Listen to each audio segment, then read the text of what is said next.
If you shower or brush your teeth or try to make your hair look presentable, here's some good news. Dollar Shave Club has a lot of stuff to help you out.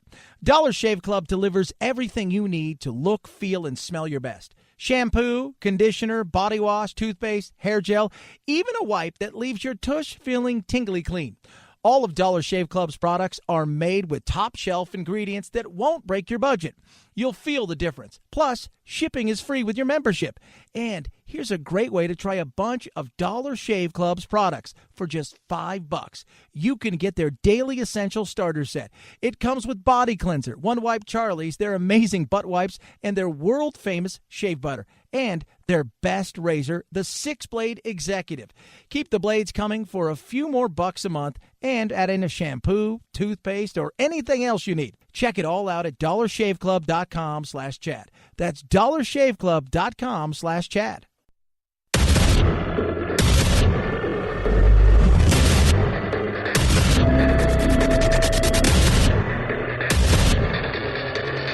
Independent in thoughts and punk rock in life. It's the Chad Benson Show. So what effect did Michael Cohen's guilty plea and Paul Manafort's convictions have on President Trump's approval rating? The two stories have many asking whether this was more than even President Trump's supporters could bear. Well, we have brand new NBC News Wall Street Journal poll numbers, and the answer so far seems to be no. What? Wait a minute. What? It was the end of Trump. Wait a minute. Because people are smart enough to realize that you played for all of the stuff with Cohen, right? And I only want to touch on this because I want to talk about data and the reality of how the media will skew things in certain ways because they want to paint a narrative. And we talk about that before. It's a perfect example. Because people are smart enough, even people on the left that I've talked to who are open-minded and real. They can't stand Trump. They hate him with every fiber of their being, but they're also like, he didn't embezzle any money. That's all on Manafort. Cohen's big issues weren't that he had some campaign finance issues, right? That wasn't their big issue. His big issue is why he's going to jail is because he did the same damn thing as Manafort. He didn't report income. He hid money. He lied to get loans. Guilt by association. Neither of those two guys would be in trouble, even though they may be in trouble. Take away Trump, right, for a second. Let me ask you guys this. Take away Trump and Cohen and the relationship and the whole 9 yards. Would he have been in trouble if they'd have caught him before Trump or after Trump? Absolutely, they would have. Absolutely. 100%. And we all know that when you're getting yourself in a little bit of trouble and you have an opportunity to flip and to protect your downside, you will do it. So there's also that. We actually have two polls. The first one was taken last Saturday through Wednesday, mostly before the news broke. There, President's job approval rating hit an all-time high in our poll, 46%, 51% disapproving. That's due entirely, by the way, to the hardening of support from the president's base. He's now getting over 90% approval from Republicans. 90%. 90%. How about after? Then we took a second poll entirely after the news broke from Wednesday through yesterday because we knew some of you might be skeptical of the results. Well, the results, they barely changed. 44% approved, 52% disapproved. One of our pollsters, Peter Hart, put it, for the 2018 Democratic strategy, the Manafort and Cohen convictions represent a fool's gold opportunity rather than a silver bullet solution. People who like Trump, what did I say? People who didn't like Trump still don't like Trump. People who do like Trump still like Trump. Nothing changed. Right? You know what I see when I see the media, and again, it's the establishment media. There are good media outlets, there are good journalists out there who are there to report, and then you decide. But when I see these things, the CNNs, the Foxes, the MSNBCs, and all the other stuff that's out there, to me, they're mad scientists who are trying things over and over again. We'll put a little bit of this in. We'll see what happens. Put a little bit of this. It's like a chef, right? Oh, did you like that? You didn't like that? Back to the drawing board. Right? Let's try this formula. Let's try that formula. That, to me, is what I think they are in many ways. Trying to find out what is the right amount of stuff that I have to do to get you to get away from this guy, to change your feelings, to hate this guy. What is it? What is the right amount of feelings to get Trump's loyal supporters to switch teams, if you will? Democrats still hold a very big lead for control of Congress. 8 points now, 50-42. It's an improvement for Democrats from July when they had a 6-point lead, 49-43. So that's right. The president strengthened and congressional Democrats strengthened. Still, President Trump's strike in the face of a nightmare news week demonstrates that his voters remain far more loyal than his close associates do. Yeah, because they're protecting their own ass. Of course they are. But his supporters are still his supporters. I can look at Trump and say, you've done some good things, you've done some bad things, blah, blah, blah, blah, blah. I can be honest in the assessment of the things that I do here with Trump, and I can hear it from both sides, how I support Trump and how I hate Trump, and I'm fine with that, right? And you can love Trump, and you can hate Trump, and we can do all those kind of things, but those are his supporters. The people that are getting in trouble, let's remember this. Manafort's in trouble because Manafort cheated. That had nothing to do with Trump. He cheated long before Trump. Cohen is in trouble. Not because of the Stormy Daniels payoff, this, that, and the other. He's in trouble because he, had $4.5 million or so, give or take, of money that he didn't report? That's a lot of his big troubles. That's not on Trump. That's on him. So anything he can dangle in front of somebody, you're going to. And speaking of, the big races, there's a lot of races going on out there. And the thought process when it comes to what's going to happen in November, look, I think the House is up for grabs. I think the Republicans have a real issue there, and a lot of that's on them. The Senate, it's a little different, right? You got big races out in Arizona and Florida and Texas, some tight stuff. Is Kirsten Sinema going to win in Florida? But the reality is the Senate, they've got more to defend there, and they're less likely to hold their defense. And the chances of them flipping the Senate is slim to none for a lot of people are thinking. And the reality is the House it's up for grabs. If they win both, what's going to happen? You're going to have 2 years of gridlock. You're going to have a lot of probes. Not a lot's going to get done. And if you lose, then Trump's going to say, look, you guys have thrown everything at me, right? And by then, I think the Mueller investigation will be more than over and done with.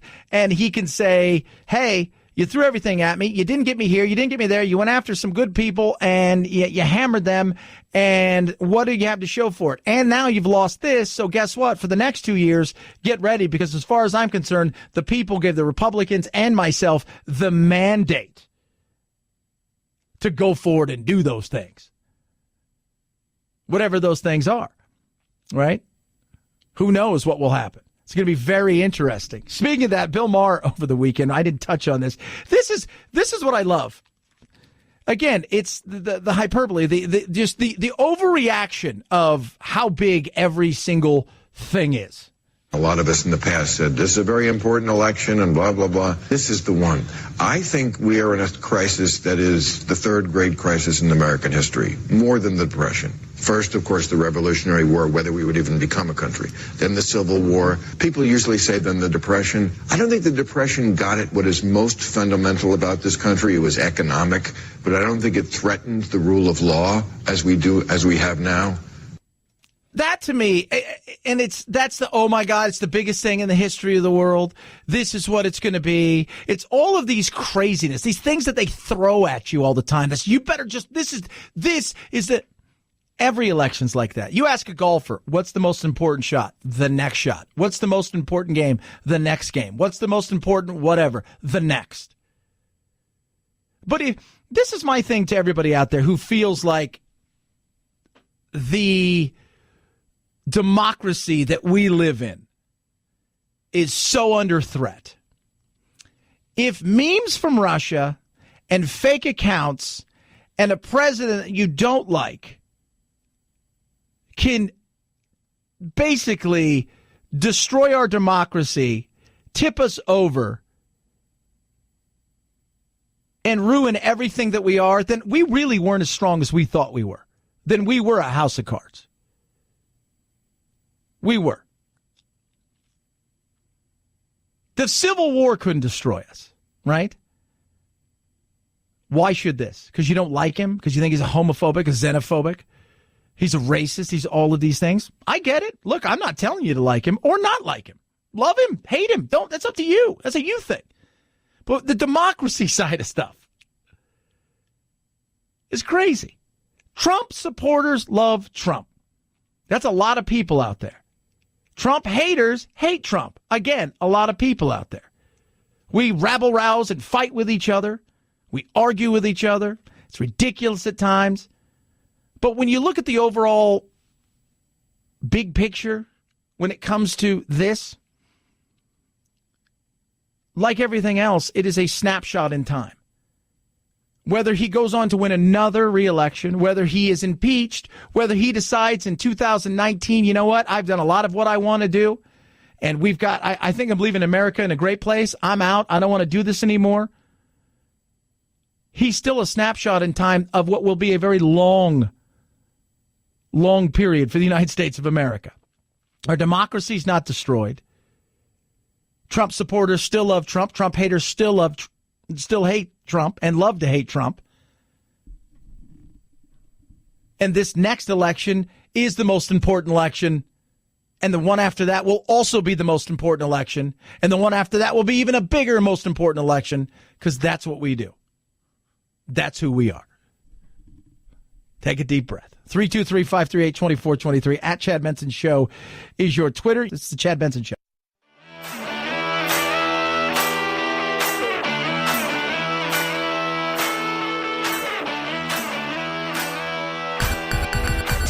Feel free to punk this punk rocker any time of the day or night. Reach Chad on Twitter at Chad Benson Show and on Instagram at Chad Benson Show. And oh yeah, the Chad Benson Show on Facebook too. Punk that. Our hearts and prayers are going to the family of Senator John McCain. There's going to be a lot of activity over the next number of days, and we very much appreciate everything that Senator McCain has done for our country. So thank you very much. Man, it's there. It's what I felt like he should have said. Fine, I'm sorry. Sorry you're dead. It's just so hard. You know what he should have done? I keep telling everybody this. Just come out and say, look, I didn't like the guy. He didn't like me. I respect what he did, and some of the things maybe I've said in the past that were out of anger and frustration, or I was trying to get a laugh, and for that I apologize. Didn't care much for his politics, and but you know what? I wish him the best in his next journey, as he goes into heaven or whatever that Trump wants to say, and just let it go. I mean, you weren't going to win, but still, just okay, fine. Jeez. Fine. I'm sorry. That's what it felt like. Oh, my. So Sessions watches on. I think we should start having a pool. Because, okay, I think we can all agree Sessions is the next to go. Can we all agree? Producer Phil, Sessions, yeah? I'll put an over-under on a couple months. Yeah. And now the question is, okay, he's next to go. But is it before the Mueller investigation wraps up or after the Mueller investigation wraps up? That is the big one. Is it going to happen before? And this is where Trump has to tread lightly, because the Democrats are coming out and many Republicans are coming out and they're standing behind Sessions because they know how horrible this would look if he replaces Jeff Sessions with somebody who goes in and stops the investigation. For many people out there in Trump land, they would absolutely love that. 110%. That's exactly what should have happened. Blah, blah, blah, blah, blah. And look, I get it. I don't think there should have been an investigation. They went through with it. He recused himself. Should have found that out before. Right? But to do this now makes you look worse. So I don't know. I'm thinking it's coming sooner rather than later. I am. 323-538-2423 at Chad Benson Show is your Twitter. You can tweet at us. Love hearing from you, ladies and gentlemen, boys and girls, friends of all ages. On this day of excitement here, on a beautiful Taco Tuesday, we like to drop it to you like it is hot. We call this our actually, because it's Taco Tuesday, drop it to you like it's spicy in fuego. We call this our urban word of the day. It's time for the urban word of the day, fam. What? Right now? Time to get a little more hip on the streets. I can't understand a word you're saying. Urban word of the day. Now, this word, if you will, has been used in all kinds of situations. Back in the day, you never drop a dime on somebody. I mean, it used to cost, you tell the kids, what does that mean? Well, it used to be a phone where you'd put money in. They're like, what? Never mind. But the kids use it now as, man, she's a dime or he's a dime. What does that mean? It's 10 cents. 10 out of 10. Phil, I'm telling you, baby, them girls are like, ooh, Phil is a dime. I'm like, oh, yeah, he is. Minus 9 cents. Oh, bam! It's your urban word of the day. Thank you for saying that in dated urban slang so that I'll understand you. That there was the urban word of the day. We damn stretched your cranium. I'm big enough to be 2 dimes and a nickel. So maybe that makes me a quarter. 323-538-2423 at Chad Benson Show is your Twitter. So much stuff to get to tonight. And it'll be very interesting. I'm going to talk about coming up here about the Pope. The Pope, right? The pontiff. How far did this cover-up go? And will he be around as long as President Trump? Because people are now calling for a real serious investigation. And he's got his own Russia. It's cover-up. And I think that's very interesting. How far did this go? You see how funny this is? They're living in the same world. They should call each other. It's huge. What's going on wrong is huge. You need to say deep Vatican. Deep Vatican. It's Deep Vatican. Deep Vatican. 323-538-2423 at Chad Benson Show is your Twitter. AMAC. I love AMAC. I was talking to them earlier. If you don't know what AMAC is, Association of Mature American Citizens. So you know what ARP is, right? Like your ARP is all like left-leaning. Like, you're like, Chad, I'm a little bit more to the right. Common sense immigration reform, I like that. Ooh, check. They advocate for that. Social Security reform. Oh, yeah, they advocate for that. And then the way that you would like Social Security reform. Not more government, less government. And, ooh, kids, how about little things like the fixing Medicare and replacing Obamacare with something else? Oh, yeah, common sense. That's what AMAC does. But on top of that, AMAC is more than a political advocacy organization. They have huge member benefits that include discounts on things like movie tickets. You know how expensive it goes to a movie? 40% off. 40%. Or better yet, kids and kittens, what about this, right? Disneyland, Disney World, 40% off. SeaWorld, 40% off. You get where I am going with this? Travel discounts, restaurant, retail discounts, plenty of them. The member benefits go on and on and on.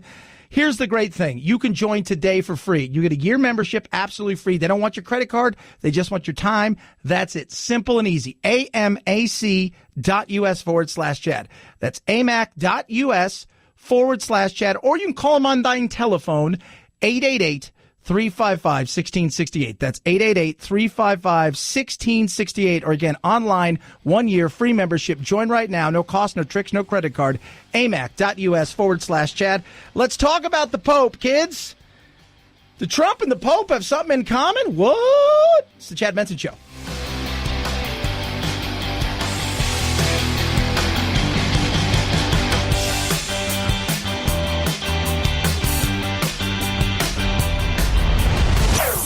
Chad Benson Show.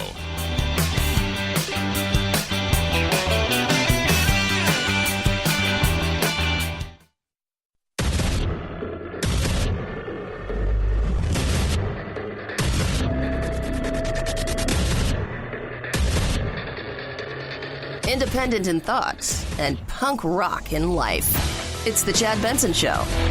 I told you eventually they'd let him come out of the corner. Is it too early? Louis C.K. is doing some comedy.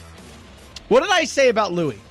Like, Louis got caught in something that wasn't the biggest secret and doing the things that he did while awful. And he got caught up originally early in the Me Too. Like, real early, when it was, a trickle that was looking like it was going to break and become a tsunami. And he was hammered. His shows got canceled. He went into hiding and he went from the hottest thing to not so hot. But what did I say? All of the other men were scumbags in just the attitudes they have. Take away anything they did wrong. There were people that you were like, everything else I heard about you was you're a horrible person to work for or work with. But what did I say about Louis C.K.? People like Louis. Even the people that he had the issues with that he caused, they still are like, I like Louis. He had a problem. And what did I say? They'll make Louis go into the corner. And they're going to tell Louis, you're bad. You're bad. And Kevin Spacey's like, I'm bad. No, you're going into a different corner, and you're going to go in the other room, and we're going to lock that, and we're going to throw away the key, and those people in there, they're never coming out. Matt Lauer, you get in there now. Matt, get in there. Go sit next to Harvey. Louis, you stay in the corner. We'll come back to you in a little while, sir. You hear me? Because that's what's going to happen. Because Louis is likable. Louis is likable. Louis is likable. So we'll see what happens. Interesting. 323-538-2423 at Chad Benson Show is your Twitter. So who would have thought this, right? Who would have thought this situation would be happening? You have got President Trump. What's hanging over his head? Russia. The Russians. They're hanging over your head. Mr. Trump, I'd like to meet with you in your big Trump Towers to talk about all this stuff like babies. You want to buy or adopt babies from Russia? We got to talk about stuff. So all this meeting happened, and there's, hey, I'd like stuff from Wikipedia. That's what, it's crazy, right? Whatever. Yeah. What do you got? WikiLeaks? Is that a WikiLeaks? Dad, they got WikiLeaks. All kinds of stuff. That's all we hear. It's Russia. So that's hanging over him. And everybody's hammering him. You're bad. You're awful. You're horrible. Blah, blah, blah, blah. We hear it. Even the Pope's come out and said some stuff. Ugh. Pope's got issues. Same issues. Different things. Not Russia. It's Pennsylvania. And it's cover up. What? Yeah. And there is mounting pressure put on by some, and the noise is getting louder for the Pope to step down. He's under mounting pressure to take accountability for the sex abuse scandal, really dogging the Catholic Church, but he is refusing to respond to a former Vatican official's call for his resignation. Carlo Maria Vigano said in a statement that it is because he told the Pope 5 years ago about alleged misconduct involving a former Washington, D.C. cardinal. Vigano goes on to say that the Pope did nothing about it. When asked about the allegation and call to resign, this is what Pope Francis did say, quote, I will not say a single word about this. I believe the statement speaks for itself, and you have the sufficient journalistic ability to make your conclusions. It's an act of trust. Ooh. Now, let's first look at the Vatican, right? Like, this is something that is huge. It is massive. Pennsylvania came out a couple weeks ago. What did they say? We've done a huge investigation, 300 plus people involved with the church, most of them priests, some other people involved in the church have been charged. Statutes may have gone too far, have been moved. Some have already been arrested. I mean, all of this stuff. And the scandal was massive, and that was just in Pennsylvania. Think about that. How many other states are there? How many other regions of the world are there? It started several years ago in Boston and continued to grow. What did they do? They covered up. Somebody got caught doing some awful and horrible, diddling a little kid. Rather than say, you're a bad human being, you need to go to jail, they said, we must protect the badge. The ends justify the means. Protecting the badge is more important than hurting the church. Can't let this out. So they would move bad people all over the place, right? Bad. Well, now they're looking at it. And Josh Shapiro, who is the attorney general out there in Pennsylvania, is looking at this saying, we have evidence that this goes all the way up to the Vatican. All the way up. Now, politics is massive. You guys don't understand. We look at politics here, And it's crazy and it's nuts and Trump and it's all surrounding. It's Russia, it's Stormy Daniels and all this crazy stuff. They have their issues over there. And when they go to vote for the Pope, it is alliances. There's lots of fighting and the whole 9 yards. And the guy that's come out and has kind of gone after the Pope has kind of been somewhat of his rival politically in many ways. But he has been on the record on more than a few occasions. And now other people are coming out saying this does go up to the highest points of the Vatican. You can't tell me that he didn't know. That is very interesting. So many have said that politics are certainly at play here, that they are at the base of the claims made in a very lengthy statement. However, there is certainly increased pressure here on the Catholic Church, Brooke. In this statement, Vigano claims that there are dozens of Vatican officials, all the way up to the Pope, who ignored and knew about the sex abuse allegations against Cardinal Theodore Carrick. All right. So, again, politics. But do you see it? Now, if Trump and him were talking right now, he's like, it's fake news. Everything's fake. It's all fake news. Deep Vatican. Just deep Vatican. That's all it is. Deep Vatican. That's it. Say that. Say it. Say it all the time. Just keep saying it. They're coming to get you. They're coming. Establishment media. That's what it is. They're coming to get you. Cardinal Theodore Carrick. If you remember him, he was removed from the ministry last month and forced to resign. In his statement, the Archbishop insists that he told the pontiff personally about the behavior of Cardinal Carrick. I want to read you a portion of the letter that I've read through this morning. He writes, the Pope learned about it from me on June 23rd, 2013, and continued to cover for him. That's interesting. I mean, look, I think there's fair questions to ask here, right? And look how big the Catholic Church is. And one of the things is there's also some issues here from a lot of people that are very conservative inside of the Vatican. Very conservative people who look at this Pope and say, whoa, Pope, you're getting a little too socially liberal here, right? Talking about people loving people, talking about maybe one day priests can marry, talking about, all these things that maybe we're not in line with here. You're moving us forward a little too fast, become a little too progressive. Slow your roll. But isn't it kind of funny, the irony of the fact that the Pope is now facing something like what Trump is facing, and now people are circling the wagons, and now people are calling for his resignation, and then he's quiet on certain things. The other thing Trump was telling him is get a Twitter account and just tweet the hell out of stuff. It's fake news. People within the church are frustrated. They want clarity on this. Then Pope Francis right now is refusing to provide that. He was asked about it on the papal plane. He said he had read the document, but he wouldn't say a word about it. He encouraged reporters to read it for themselves and judge for themselves, the implication being that it's not credible. But really, these are questions that only Pope Francis can answer. And who has the authority to ask him? I don't know. That is interesting, right? Who's got the authority to chat with him about it? That's the one thing where Trump differs.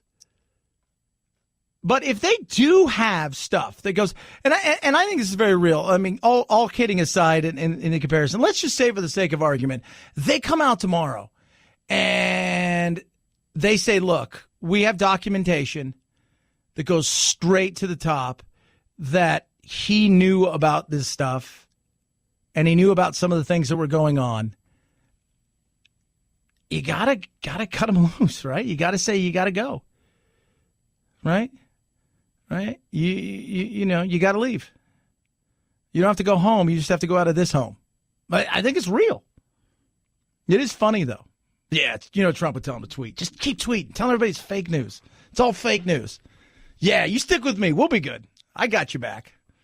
323-538-2423 at Chad Benson Show is your Twitter. You could tweet at us. I love hearing from you. A lot of stuff going on. We got races all over the country coming up. Today, Arizona's obviously the big one that a lot of people are looking at because this is the place where they think the vulnerability for an opportunity. Kirsten Sinema, can she beat probably Martha McSally?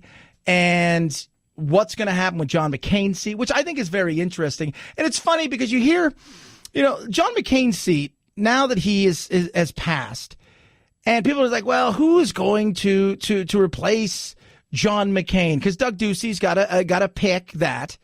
And this is going to be a very, very tough decision for the governor here, Doug Ducey. Senator McCain bucked the president, opposed the president both on substance oftentimes and on his style oftentimes, and the governor will have to figure out whether or not he can pick someone in the McCain libertarian, conservative, sort of more moderate camp perhaps, or somebody who's more aligned with President Trump and that wing of the party.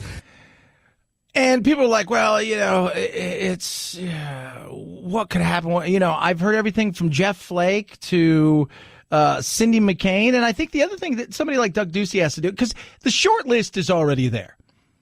And he probably has, because you got to think, okay, is it going to be long-term or short-term? Because I also have to talk to the Republicans and say, do you want me to replace him with somebody that is going to fight for the seat or will just fill the seat? Because I think that's vitally important, something that's overlooked, right? Because this person's going to serve till 2020. Do you want somebody that's only going to serve to then and then step away? Or do you want somebody who you look as a long-term solution for that seat for you guys? That's also something that needs to be asked. But he's got people in mind. He has to, because like anything else, you have to be prepared for things like this. And this wasn't a surprise. While it was a surprise that he announced it on Friday and he passed away on Saturday, this wasn't a surprise. There is a very, very deep bench of contenders there. It could be anyone from Cindy McCain, Senator McCain's wife, and long time. She has been with him and by his side for so many years and knows Arizona, its politics. And she is someone who those who surround or are close to Senator McCain like very much. But there is a deep well of other possibilities, everything from those who are more pro-Trump on the state side or even national figures who are now retired. Yeah, I don't know. But I would say he's got it down to 2 names, 3 names at most. And we'll see. It's going to be very, very interesting as everything unfolds here, because this is a place the Democrats are going to be targeting and throwing big money at. They're going to be bringing their big hitters in because there's places here. I don't know if they can win the House.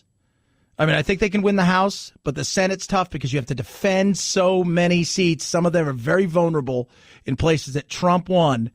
So it's going to be very, very interesting. But, you got to ask the first question you have to ask if you're Ducey. Hey, Republicans, how do you want me to fill this? What are you looking for? Are you looking for, I'm here for a year and a half and then I'm done? Or do you want somebody that's going, I will fight, I want the seat, I don't look at this as short term, I look at this as long term? 323-538-2423 at Chad Benson Show is your Twitter. Dollar Shave Club. Holla, holla, dollar! I love Dollar Shave Club. They have this gel stuff that I put on my beard because I got a bit of a beard. Not a big beard. I had a bigger beard earlier, and then Jack's like, hey, I like your beard. So I got rid of the beard, but I kind of grew back a little bit of it. And so I used this shave oil. It's amazing for your beard. It's incredible. It's like beard oil from Dollar Shave Club. Dollar Shave Club. Right? With the best razors around, 6-blade executive. So you're asking yourself, Chad, I've heard you talk about this, but how can I be a part of such an amazing membership? Simple. Lincoln. $5. That's it. Boom. $5. You get their daily essential starter set. Now, I went with the Amber Lavender Body Cleanser one. You can go with whatever. Your choices are right there. You can't go wrong. You can only go right. Top shelf ingredients. Best products around. Not going to break your budget. Join now. $5. Are you ready? DollarShaveClub.com/Chad. DollarShaveClub.com/Chad. DollarShaveClub.com/Chad. At Chad Benson Show is your Twitter. Love to hear from you. 323-538-2423. A lot of stuff still to get to. Did I mention earlier that Ann Coulter is going to join us today? Ann Coulter. This should be interesting. We differ in a few areas. We'll see how she is. We'll see what kind of mood she's in. It's the Chad Benson Show.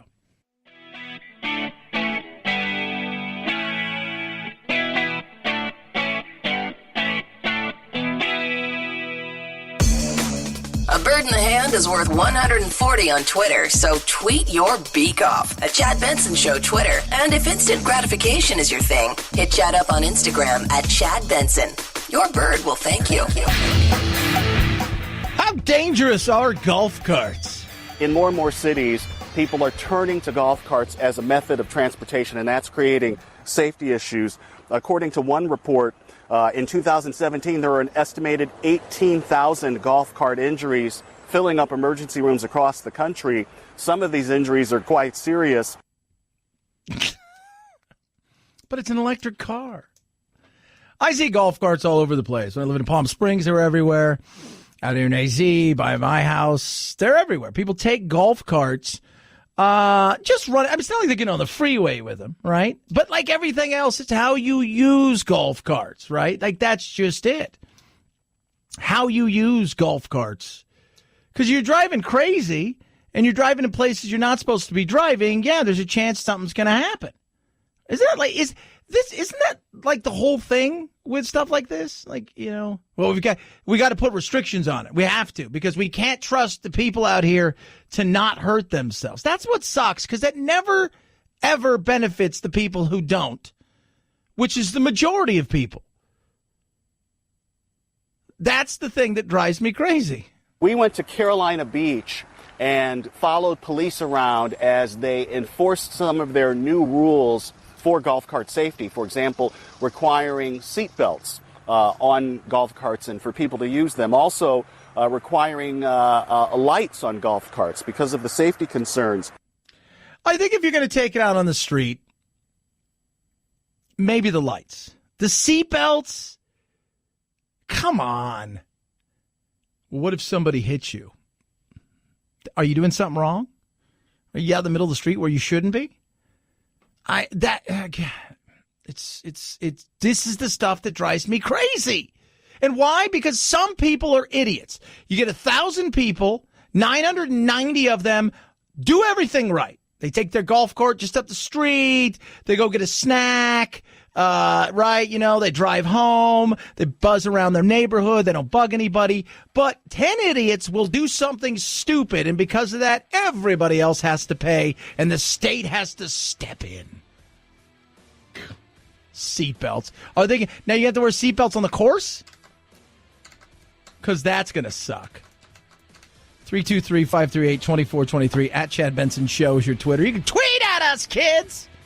Check out the chadshow.com website. It's getting all updated and it's looking slick and cool. Got your podcast there as well. It's the Chad Benson Show.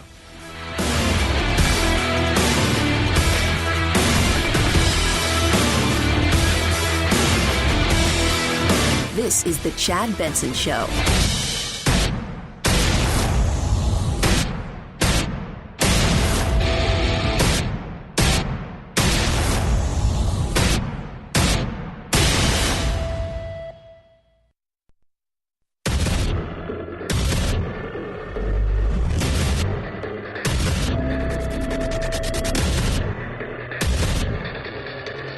Independent in thoughts and punk rock in life. It's the Chad Benson Show. So we got polls closing everywhere. Obviously, Florida, Arizona, big, especially Arizona. Everybody's hyper-focusing here is where a chance Democrats think they could snag a seat or two with the potential to be there. It's still a long way away. Remember, whatever happens, we still have November to come, but it will be interesting, and some of the other news we'll be covering tonight. Sessions, old Jeffrey there, sources are saying he's counting his friends right now, and people are urging him to stay on because I think he's feeling pressure. Hey, if Donald fires you, it's going to look fishy. Why don't you do everybody a solid and say you're quitting because you're going to go spend more time with your family or whatever it is? And that way he can put somebody in there that will step immediately into the Department of Justice and stamp their foot down saying this investigation has gone rogue and we need to shut it down without having somebody fire you and replace. And it's going to be very interesting to see what happens. Over under on Sessions. Phil, do you think he lasts through the election or do you think before? I'm going to say after. Yeah, I'm going to say I think he is. God, the minute you start talking like this, it's. Yeah, I'm going to go as soon as the Mueller investigation is done, whenever that is, whether it's tomorrow or 7 months from now. I think he'll stick it out. I will. 323-538-2423 at Chad Benson Show is your Twitter. So imagine this, if you will. Imagine this, if you will. You've just played 4 days in a row doing something that you were the best at the world at. Your obsession was such that it was insane. You come off the course after playing 72 holes. You've had spinal fusion surgery a few years ago. You never thought you'd play again. You've had a myriad of issues that have gone on and well documented, including a crazy night with your now ex-wife and a destroying of a vehicle of yours, and then an arresting situation where you were arrested for being under the influence. And then you roll off the course after playing in the first of the 4 FedEx Cup playoffs in golf, and you're asked a question about the Donald. He's the president of the United States, and you have to respect the office. And no matter who's in the office, you may dislike personality or the politics, but we all must respect the office. Do you have anything more broadly to say about the state, I guess, the discourse of racial issues? No, I just finished 72 holes and really hungry. Yeah. Now, he's getting destroyed for that. Why? Because we live in a world now where we feel that everybody should say something. Because we've given everybody the platforms to say anything you want, right? So you should be vocal. And not only should you be vocal, we want you to be vocal because we feel we're owed that because you're famous and you should have an opinion on everything. And when we ask you a question, unless it has to do with golf or something, but when a serious question where you need to be woke, like the NBA and NFL players, you need to answer that question the way we want it. Or else the ding-dongs at ESPN are going to come after you. Having respect for the office means principally, in my view, is the office holder should have respect for the office. We are all set to a standard. We're held to a standard of behavior. We at our jobs, right? People in their daily lives. The president, if anything, is held to a higher standard of behavior. It is not such that we have such great respect for the office that no matter what the behavior of its occupant, we must therefore respect its occupant because of the office. No, Tiger Woods you said being slick. Here he's being slick. We must respect the office, therefore that confers respect to the occupant. Tiger, is that what you're saying? If that's what you're saying, that is a stupid comment. It's Max Kellerman on First Take. Remember what he said. Okay, let's listen again to what Tiger said. He's the president of the United States, and you have to respect the office. And no matter who's in the office, you may dislike personality or the politics, but we all must respect the office. Okay, so we must respect the office. And they've played golf on a few occasions, right? I'm going to say, Trump has gone out, and at times I think he's some of the stuff that he's attacked or he's addressed, I do believe is beneath the office. And the way that he's done it is beneath somebody in that office, but he's still done it because he's a fighter. That's what he wants to do. He's not going to back down from a fight. He's going to take it head on, where at times I think you just ignore stuff, and that's the best way for it to go away rather than give it any kind of life. But when he talked a couple weeks ago, or he said a month or two ago, when they got into a fight with LeBron James, he said he's just low IQ, and everybody's like, you're racist, you're racist, you're racist, because he said he was stupid. Max Kellerman. I want to say something about what Tiger Woods said. Okay, go ahead. It really bothers me. I'm angry at what Tiger Woods said because it is a thoughtless statement dressed up as a thoughtful statement. And it either holds in contempt the intelligence of the people who hear it, or else it's just a stupid thing to say. To say that you must have respect for the office. Tiger, be clear. Are you saying that the office therefore confers respect onto its occupant, its present temporary occupant? No. So that's stupid. I see. But then Stephen A. Smith, if you don't know who he is he's interesting, right? However, Max Kellerman, I like Stephen A. I listen to him every once in a while. I think he's kind of funny. Actually, I think his radio show is better than what he does elsewhere because I think he's become a caricature of himself, as a lot of people do when they put themselves in these situations. Remember what I say. These shows are no different than the talking head shows that you see in the morning. The difference between at least, these two, because it's Disney, it's politically correct. ESPN that ship sailed a while ago. They decided this is the road they were going to go. They were going to be this left-leaning MSNBC, ESPN. That's what they've become. And Jamel Hill, who yesterday they announced they bought her contract out and she's going to move on. Not bad, $2.5 million a year. But this is the road they decided to go down. And usually they're battling a subject. This time they're taking the subject of Tiger Woods and kind of tearing him apart to the point where Stephen A. says this. Well, we don't know what Tiger Woods believes. He's Cambrian Asian. He's not black. When he got arrested, he was black. He was listed as black on the report. So let's understand that. But Cambrian Asian, because he is Caucasian. He is black. He is Asian. He's Cambrian Asian. And I just sit there and I scratch my head. I'm going to tell you something. Do you know what I think the answer was that Tiger wanted to give? I don't want to talk about that. I just want to eat. I'm tired. I've had spine fusion surgery. I didn't think I'd ever get back to the point where I'm playing at a high level, and I am. It was 90 degrees. It was hot. It was humid. I'm battling out here. When I played at a consistent level a decade ago, I hit the ball 300 yards, and very few people could ever come anywhere close to me. They had to Tiger-proof the courses. I had a couple down years with injuries and some other things, then a back surgery. I come back. Everybody now is an athlete. They're all 6 foot something. They look like linebackers, and they all hit the ball 340 yards, and it's tough for me to compete like I used to. I am a hard-driving SOB, and all I care about is next week. I'm not thinking one time about Donald Trump or any of this stuff. That's it. The fact that he gave that answer is amazing. Well, he's walking a tightrope, and he should be woke. No, he should do what he wants to do. Sometimes in life, you don't want to give an opinion.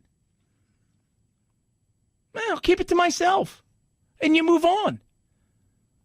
Sometimes you don't have an opinion because you don't care. And then people are going to say, well, that's bad. He should care. He cares about next week. That's what he cares about.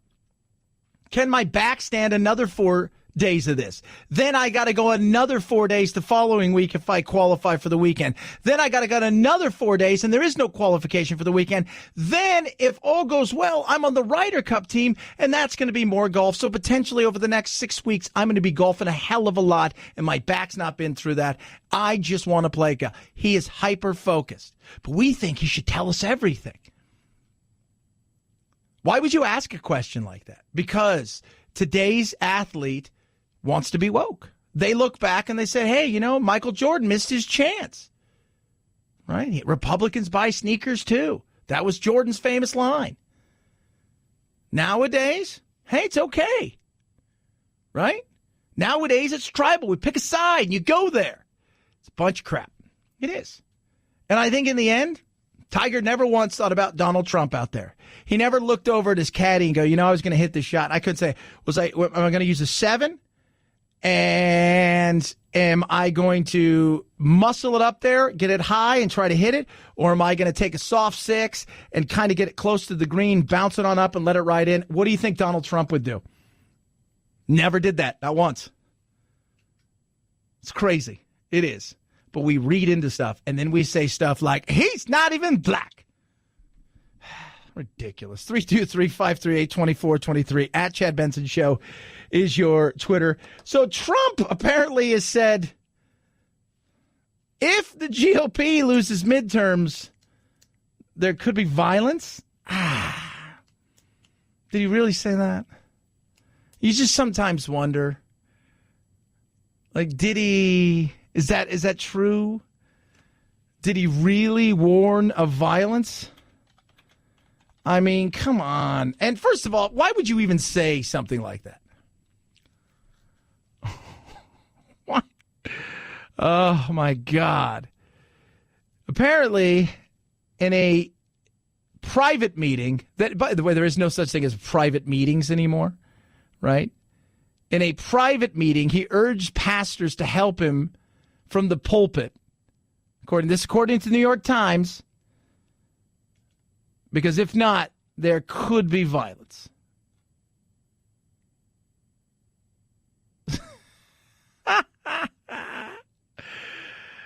Oh, God. It's nuts. 323-538-2420 at Chad Benson Show is your Twitter. The question that Phil always asks is sometimes the one I ask too is, how did we get here? 323-538-2423. People tweeting in about that, texting in. Want to hear from you at Chad Benson Show.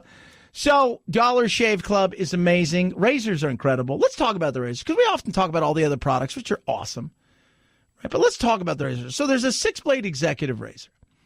This razor is, you know what it does? It shaves the old off you and leaves the new. Your skin will thank you. It is incredible what the 6-blade can do. And you get the Dr. Carver shave butter. They've got before oil, after oil. They have everything you need. And their products are the absolute best out there, period, case closed. I'll stack them up against anybody.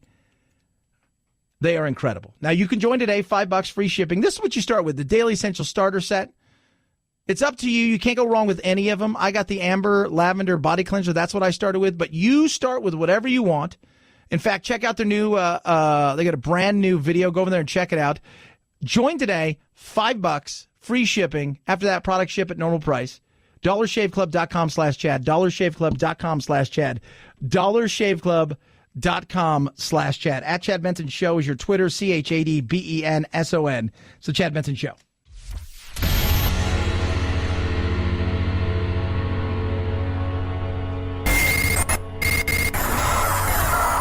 No fake outrage here, just the real thing. The Chad Benson Show.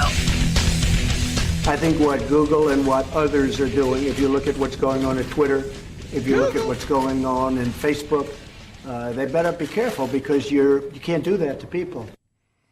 What can't they do? They can't silence people. Well, it's their company. I think they can do whatever the hell they want to do. Right?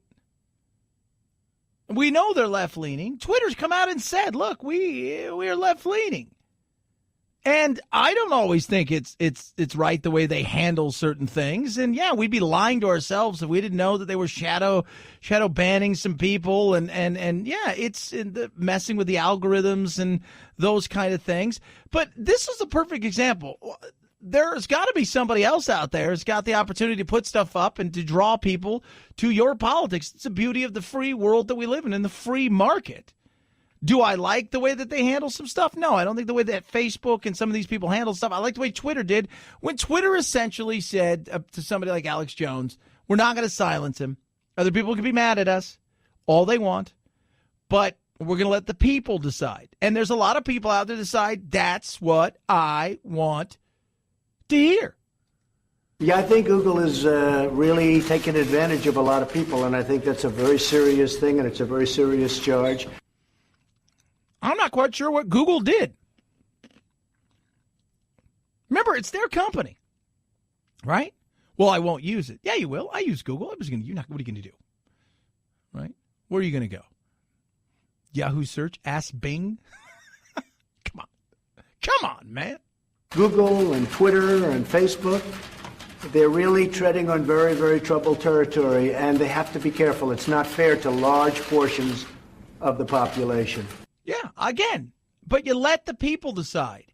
If they build something else and some people on the right are like, I'm going to use that service, and then, X amount of millions and hundreds of million people, they gravitate towards that service, then Google go, But that's not going to happen. Because nobody's trying to do something like that, or very few with any money or ingenuity that is going out there. And Google will, maybe they'll pay the price with the money. Maybe you'll say people start figuring out a way to get around that. Their viewers, their users will drop a little bit, and that'll hurt their bottom line, and they'll step back up. But the reality is it's their stuff. They're not censoring anybody. See, that's where it would be bad. Well, they are censoring. No, you can still say what you're saying. They're just saying you can't say some of that stuff on this platform. Well, it's not fair. I know. I get that.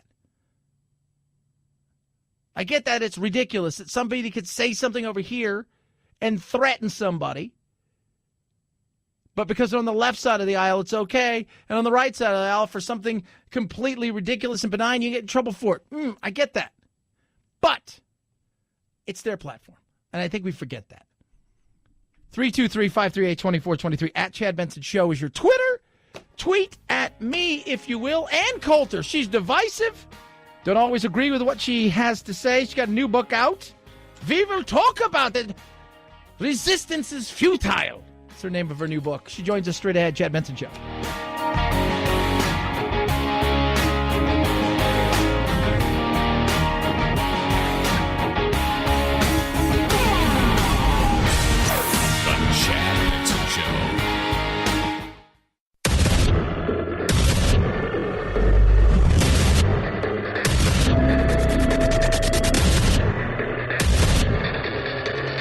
Independent in thoughts and punk rock in life. It's the Chad Benson Show. She is, well, she's divisive at times, and I think she's got a lot of stuff to say, and a lot of it is right on point. She's got a new book out, Resistance is Futile, How the Trump-Hating Left Lost His Collective Mind. Joining us now is Ann Coulter. And how in God's name did they lose their collective mind? They looked up, saw Donald Trump, and decided he was icky. So they must stop him at all costs. And then, of course, the icky presidential candidate whooped them in the election, humiliating the entire left wing. So we have a much greater conspiracy theory than we normally get after Democrats lose an election. But unless it is an enormous two-thirds of the country landslide, the Democrats always have an excuse for how they were robbed after they lose a presidential election. You know, it is interesting the disdain they have for this president. It's because, let's be real, he's not very, he's not elegant. He's not elegant. He is. He comes across at times as very matter of fact and straightforward and uses non-political terms, which is one of the things that appeals to a lot of people about him. They claim that they always love that. I've noticed with all of the eulogies over John McCain, one of the things that he is so enormously praised for is straight talk, straight talk, straight talk. Wow, you like straight talk? Do I have a president for you? This hysteria over Trump's sort of matter-of-fact comment to, wishing the family well, sympathy goes out to you, whatever it was he said, and how it wasn't flowery enough and sympathetic enough. We don't think you're really sad. If Trump had given some sickly sweet tweet on the passing of John McCain, they would have said, hypocrite, liar, liar. One of the things I genuinely do like about Trump, and I'm not sure I think it's a lot more accurate about Trump than it was about McCain, and that is his absolute honesty, including when it hurts people's feelings. It's interesting to be able to have this direct bird's eye view into the thought process of the president. There's no point, really, for any of his White House aides writing memoirs. We can see what he's thinking. We see when he's mad. We watch him on Twitter. We know when he's happy. We know who he hates. What are they going to tell us in a memoir? You know what? Look, the whole thing with Trump and McCain, I sat back and I thought to myself, they didn't like each other. Let's not pretend that they like each other. I think the president could have been a little bit more, look, he served our country, did well. We may not have got along, but, I respect him for his services. But you're right. The fact is he's straightforward. The beauty of this is I don't have to worry about you stabbing me from behind, Mr. President, because if you're going to stab me, you're going to come straight at me. And I think that is something that a lot of people really like. Yes, I think that's right. But anything Trump does, I mean, in the era of the resistance, which it's worth pointing out, that is a military term. If Hillary had won the election and Trump had turned around and said, as Hillary did, to be part of the resistance, normally the losing party in a political race in America is known as the loyal opposition, not the military term, the resistance. We would be hearing about how Trump was is dog whistling to the KKK. He's trying to ignite all these militias across the country to attack Hillary supporters. And by the way, lo and behold, we do have Antifa and left-wing lunatics physically attacking Trump supporters through basically since Trump was running. But no, the actual incidents of fascism are not concerning to the left. They just have a mollusk's grasp of these concepts. They know fascism is bad, Hitler is bad, therefore Trump must be Hitler and his supporters must be fascists. That's the truth. Resistance is futile. How the Trump-hating left lost its collective mind. Ann Coulter's joining us, talking about a new book. You know, one of the things, and the fact is I'm pretty straightforward. Kind of, I guess some people say I'm independent, libertarian views. Some are right, some are left. It is what it is. I get attacked by both sides, and I find out that the one thing about Trump and other presidents is, if you're honest about certain things, like I haven't been thrilled by the way he's handled a few things, and the right also destroys me. It is crazy how this guy can evoke so much emotion, and the left, again, it's insanity what they do, but it seems to be everywhere out there. We have a lot of people are losing their common sense and throwing it all away because of President Trump. Yes, I'm with you. I've been giving the president a little tough love on his failure to follow through on many promises. And it's funny, all the people who hated me back when I was pedal to the metal supporting Trump during the campaign. No, now there can be no disagreement. But that's why I think my book is the most honest one out there. Trump isn't going to be wild about it, but on the other hand, I think it's the best book for him because it comes at all of these issues, from the Access Hollywood tape, Charlottesville, the Trump Tower meeting, the whole Russia nonsense will finally be made interesting. It makes all new arguments that are not. It will not be just like reading your local conservative op-eds or internet op-eds. No, this is I got some all new arguments for him. And it's the best book for Trump, but he's not going to tweet it because I'm also honest about him. And I think that's the thing. It's like, my whole thing is when I come at him, if he does something great and I'm praising him, then, that he's done something good, because I have been a critic at times in the way he's handled a lot of stuff, because I think at times it has been childish. And quite frankly, I think at times, and it's been beneath the office itself. That's usually the stuff I like. I love the tweeting. In fact, I've recently decided I want Trump to just be the Republican Party's official tweeter, the office of the presidency. He does the tweeting, he does the rallies, he does the communicating, and we get somebody else to actually run the country, because he doesn't seem to realize he's the president. He can build a wall. He doesn't have to tweet about his employees. He can fire them. Yes, and he does. But don't you find that some of it, and some of the negativity that's out there, because again, the media, I call them the establishment media. Everybody calls them the mainstream. I call them the establishment media. The stuff that they follow and that they really gravitate towards is a lot of it's salaciousness and has nothing to do with it. But I find that he also, in many ways, he shoots himself in his own foot, and it causes them to do that. Give them less to do. Oh, I'm sure they'd find something. But yeah, I mean, every once in a while there's a tweet that I object to. But that's what happens when we have an unfiltered view of the president's mind. We're so used to politicians of any stripe, forget the president, but having layers and layers of consultants and pollsters and poll-tested statements between us and what they're thinking, which is why usually presidential memoirs are quite interesting. Like I say, there's really nothing an insider can tell us. We have an unfiltered view of everything that pops into Trump's head. And I also think he'd be a lot better off if he fired everyone in the White House and just got up and implemented the first thing that occurs to him when he wakes up in the morning, because his instincts are absolutely tremendous. Like on immigration and trade and bringing the troops home, no more pointless wars. That was the stuff he ran on, but no, he gets surrounded by the swamp. And no, let's start with tax cuts. And by the way, I love tax cuts, but that isn't what he ran on. No, it's not what he ran on. He ran on, immigration and fixing immigration. He ran on the wall. I look at the wall and I think it's symbolic more than anything else. If I hike 1,000 miles and I got an 18-foot wall, I'll figure out how to get over that 18-foot wall. No, you won't. It's symbolic in the sense that we mean a lot of other stuff, too, like deporting illegals, the Muslim ban, ending anchor babies.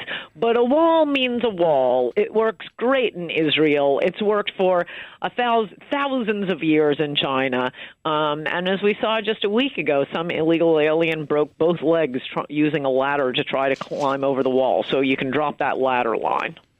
Yeah, you know what? I was down there. I'm telling you, Ann, I was down there, and the guys say to me, you give me an 18-foot wall. We got one here. I'll show you a bunch of 19-foot ladders. People, especially if you're being forced in some ways to bring drugs through, which is a lot of what this is, and we like to consume the drugs here. Yes, that's I think a if we cliche, and I'm trying to tell you that, no, it doesn't work. Oh, so we'll see. Easier to guard a wall. You would not have the left being hysterical about a wall if the real issue was we just don't think it will work. No, they know damn well it will work. We'll see that's one of those things where we're going to see what's going to happen. Like you said, I think eventually he gets a wall. How much of a wall he gets, again, it's government. And so if he's not going to get the full wall, we'll he's take the president. That's what I mean. He seems not to realize he's president. He doesn't need Congress to do one thing. Just take out his pocket constitution and check to see who the Constitution makes the commander-in-chief, who is responsible for guarding the nation's borders. And he might notice he can build a wall. He doesn't need Paul Ryan's approval. Well, Paul's not going to be there much longer. Talking to Ann Coulter, Resistance is Futile, is her new book, How the Trump-Hating Left Lost Its Collective Mind. Let me ask you a question, Ann, on a personal note. The left is out there. They're full of hate. You are a figure which they do not love. What do you do for fun? Because in this day and age, I've talked to Ben Ferguson, Ben Shapiro. At times they say, it's hard. You go out places and people attack you. But what do you do? What does Ann do just to hang out and take a breather? Oh, I watch MSNBC for fun. It's fantastic. You can't. That's not fun. I can't watch any of it. First of all, it's just awful television. Secondly, it's just awful television. Oh, it's fabulous. It's hilarious. It's a laugh a minute. It is crazy. It is absolutely crazy in this day and age we live in. Resistance is Futile, How the Trump-Hating Left Lost Its Collective Mind. It's a new book from Ann Coulter. And we thank you so much for coming on today. Appreciate that and look forward to talking to you again soon. And we'll see how that wall thing goes. Yes, good. Thanks.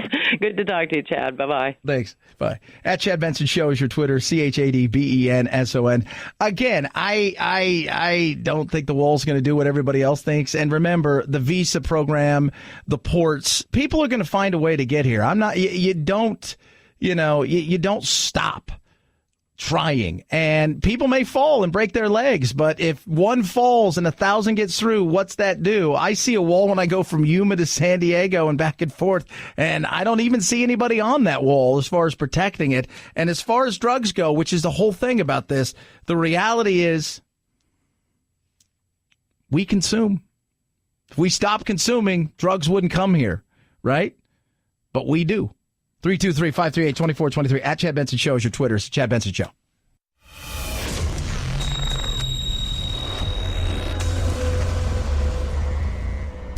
Deep states? No. Deep doo-doo?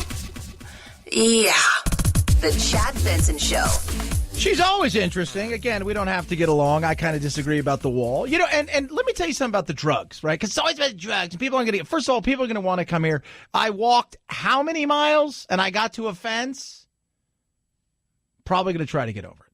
Secondly, it's not going to stop the drugs. Most of the drugs come through the ports. They're going to find a way. They're going to find a way to get it here until we don't consume it. If they're willing to cut people's heads off and hang their bodies upside down from overpasses in the largest cities in Mexico, I'm sure they're willing to risk other things to get money-making things here, right?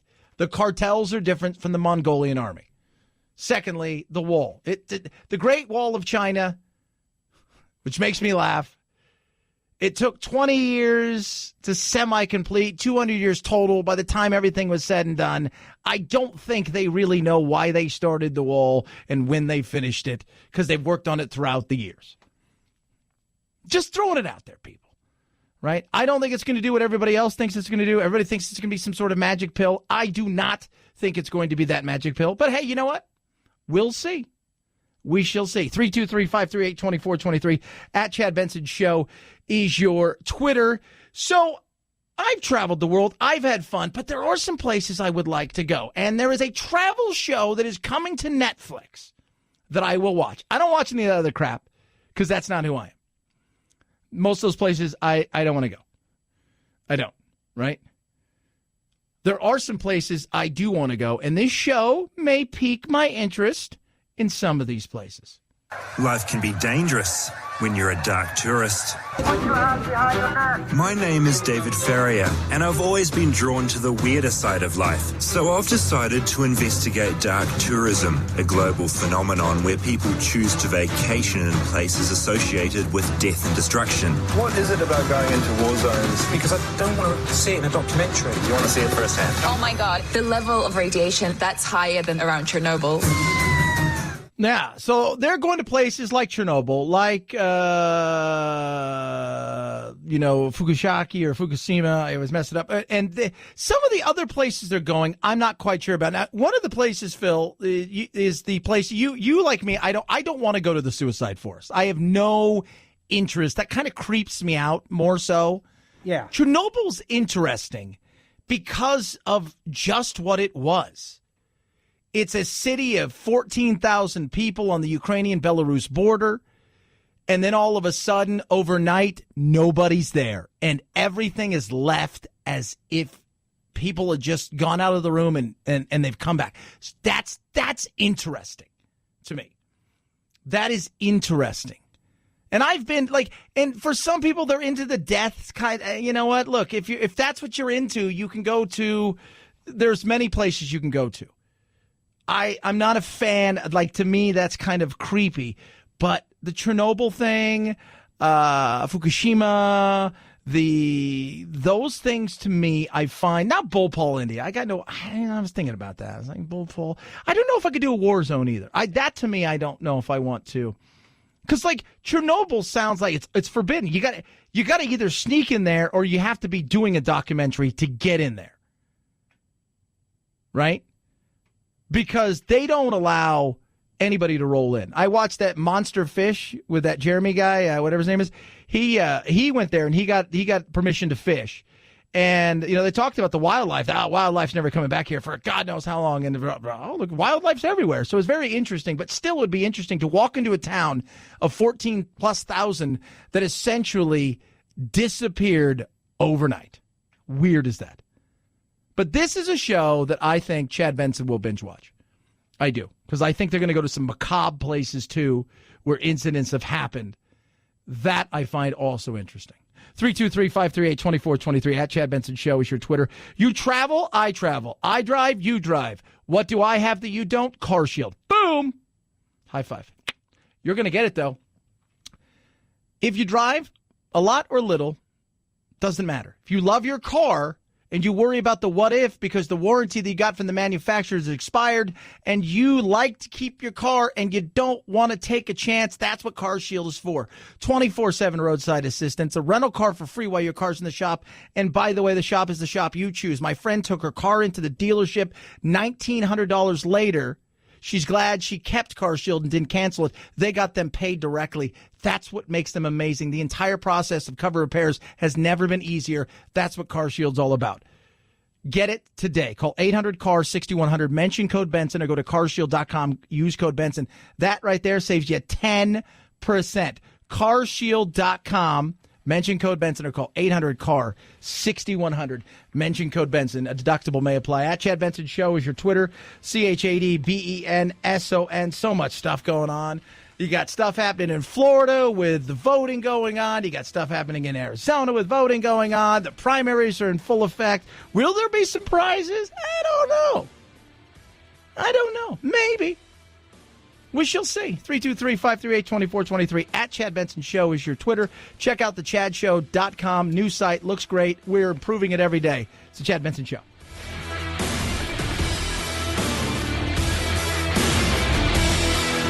This is the Chad Benson Show.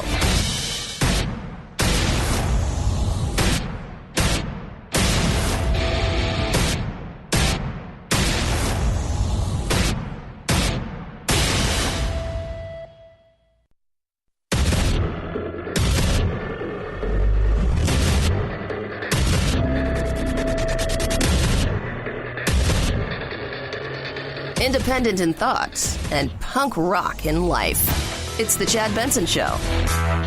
So what effect did Michael Cohen's guilty plea and Paul Manafort's convictions have on President Trump's approval rating? The two stories have many asking whether this was more than even President Trump's supporters could bear. Well, we have brand new NBC News Wall Street Journal poll numbers, and the answer so far seems to be no. What? Wait a minute. What? It was the end of Trump. Wait a minute. Because people are smart enough to realize that you play for all of the stuff with Cohen, right? And I only want to touch on this because I want to talk about data and the reality of how the media will skew things in certain ways because they want to paint a narrative. And we talk about that before.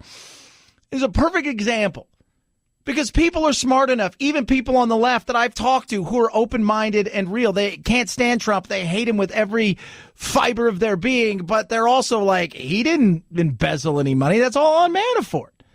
Cohen's big issues weren't that he had some campaign finance issues, right? That wasn't their big issue. His big issue is why he's going to jail is because he did the same damn thing as Manafort. He didn't report income. He hid money. He lied to get loans.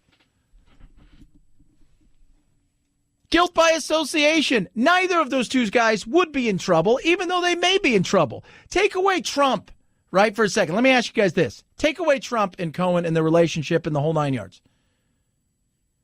Would he have been in trouble if they'd have caught him before Trump or after Trump? Absolutely, they would have. Absolutely. 100%.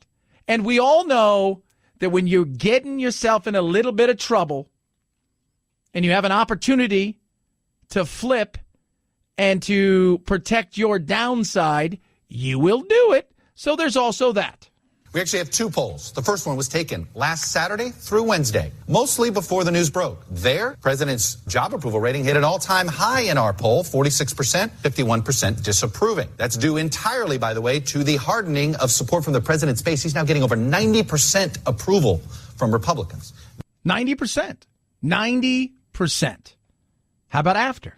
Then we took a second poll entirely after the news broke from Wednesday through yesterday because we knew some of you might be skeptical of the results. Well, the results, they barely changed. 44% approved, 52% disapproved. One of our pollsters, Peter Hart, put it, for the 2018 Democratic strategy, the Manafort and Cohen convictions represent a fool's gold opportunity rather than a silver bullet solution. People who like Trump, what did I say? People who didn't like Trump still don't like Trump. People who do like Trump still like Trump. Nothing changed. Right? You know what I see when I see the media, and again, it's the establishment media. There are good media outlets, there are good journalists out there who are there to report, and then you decide. But when I see these things, the CNNs, the Foxes, the MSNBCs, and all the other stuff that's out there, to me, they're mad scientists who are trying things over and over again. We'll put a little bit of this in. We'll see what happens. Put a little bit of this. It's like a chef, right? Oh, did you like that? You didn't like that? Back to the drawing board. Right? Let's try this formula. Let's try that formula. That, to me, is what I think they are in many ways. Trying to find out what is the right amount of stuff that I have to do to get you to get away from this guy, to change your feelings, to hate this guy. What is it? What is the right amount of feelings to get Trump's loyal supporters to switch teams, if you will? Democrats still hold a very big lead for control of Congress. 8 points now, 50-42. It's an improvement for Democrats from July when they had a 6-point lead, 49-43. So that's right. The president strengthened and congressional Democrats strengthened. Still, President Trump's strike in the face of a nightmare news week demonstrates that his voters remain far more loyal than his close associates do. Yeah, because they're protecting their own ass. Of course they are. But his supporters are still his supporters. I can look at Trump and say, you've done some good things, you've done some bad things, blah, blah, blah, blah, blah. I can be honest in the assessment of the things that I do here with Trump, and I can hear it from both sides, how I support Trump and how I hate Trump, and I'm fine with that, right? And you can love Trump, and you can hate Trump, and we can do all those kind of things, but those are his supporters. The people that are getting in trouble, let's remember this. Manafort's in trouble because Manafort cheated. That had nothing to do with Trump. He cheated long before Trump. Cohen is in trouble Not because of the Stormy Daniels payoff, this, that, and the other. He's in trouble because he, had $4.5 million or so, give or take, of money that he didn't report? That's a lot of his big troubles. That's not on Trump. That's on him. So anything he can dangle in front of somebody, you're going to. And speaking of, the big races, there's a lot of races going on out there. And the thought process when it comes to what's going to happen in November, look, I think the House is up for grabs. I think the Republicans have a real issue there, and a lot of that's on them. The Senate, it's a little different, right? You got big races and, out in Arizona and Florida and Texas, some tight stuff. Is Kirsten Sinema going to win in Florida? But the reality is the Senate, they've got more to defend there, and they're less likely to hold their defense. And the chances of them flipping the Senate is slim to none for a lot of people are thinking. And the reality is the House it's up for grabs. If they win both, what's going to happen? You're going to have 2 years of gridlock. You're going to have a lot of probes. Not a lot's going to get done. And if you lose, then Trump's going to say, look, you guys have thrown everything at me, right? And by then, I think the Mueller investigation will be more than over and done with. And he can say, hey, you threw everything at me. You didn't get me here. You didn't get me there. You went after some good people and you hammered them. And what do you have to show for it? And now you've lost this. So guess what? For the next 2 years, get ready, because as far as I'm concerned, the people gave the Republicans and myself the mandate to go forward and do those things. Whatever those things are, right? Who knows what will happen? It's going to be very interesting. Speaking of that, Bill Maher over the weekend, I didn't touch on this. This is what I love. Again, it's the hyperbole, just the overreaction of how big every single thing is. A lot of us in the past said, this is a very important election and blah, blah, blah. This is the one. I think we are in a crisis that is the third great crisis in American history, more than the Depression. First, of course, the Revolutionary War, whether we would even become a country. Then the Civil War. People usually say then the Depression. I don't think the Depression got at what is most fundamental about this country. It was economic, but I don't think it threatened the rule of law as we have now. That to me, and oh my God, it's the biggest thing in the history of the world. This is what it's going to be. It's all of these craziness, these things that they throw at you all the time. You better just, this is the, every election's like that. You ask a golfer, what's the most important shot? The next shot. What's the most important game? The next game. What's the most important whatever? The next. But this is my thing to everybody out there who feels like the democracy that we live in is so under threat. If memes from Russia and fake accounts and a president that you don't like can basically destroy our democracy, tip us over, and ruin everything that we are, then we really weren't as strong as we thought we were. Then we were a house of cards. We were. The Civil War couldn't destroy us, right? Why should this? Because you don't like him? Because you think he's a homophobic, a xenophobic? He's a racist? He's all of these things? I get it. Look, I'm not telling you to like him or not like him. Love him, hate him. Don't. That's up to you. That's a you thing. But the democracy side of stuff is crazy. Trump supporters love Trump. That's a lot of people out there. Trump haters hate Trump. Again, a lot of people out there. We rabble-rouse and fight with each other. We argue with each other. It's ridiculous at times. But when you look at the overall big picture, when it comes to this, like everything else, it is a snapshot in time. Whether he goes on to win another re-election, whether he is impeached, whether he decides in 2019, you know what, I've done a lot of what I want to do, and we've got, I think I'm leaving America in a great place. I'm out. I don't want to do this anymore. He's still a snapshot in time of what will be a very long period for the United States of America. Our democracy is not destroyed. Trump supporters still love Trump. Trump haters still hate Trump and love to hate Trump. And this next election is the most important election. And the one after that will also be the most important election. And the one after that will be even a bigger, most important election, because that's what we do. That's who we are.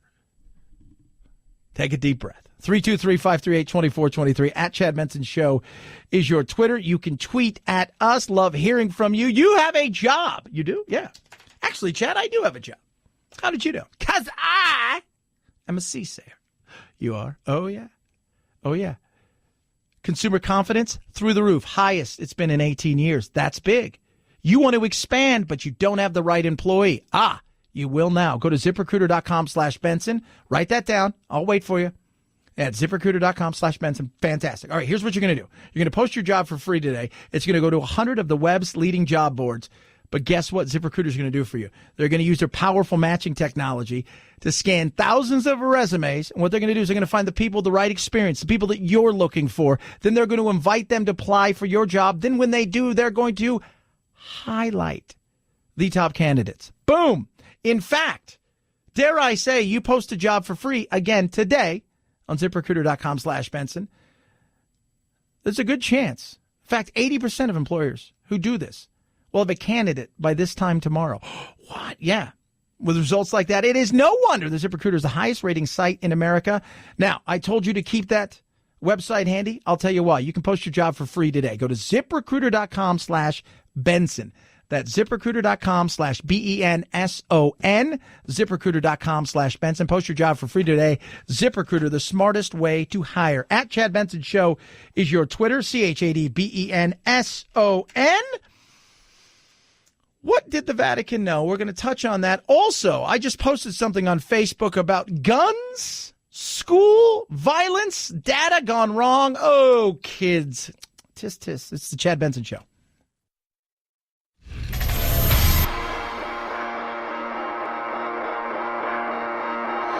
Welcome to Chad. No, not the country. The institution. The Chad Benson Show.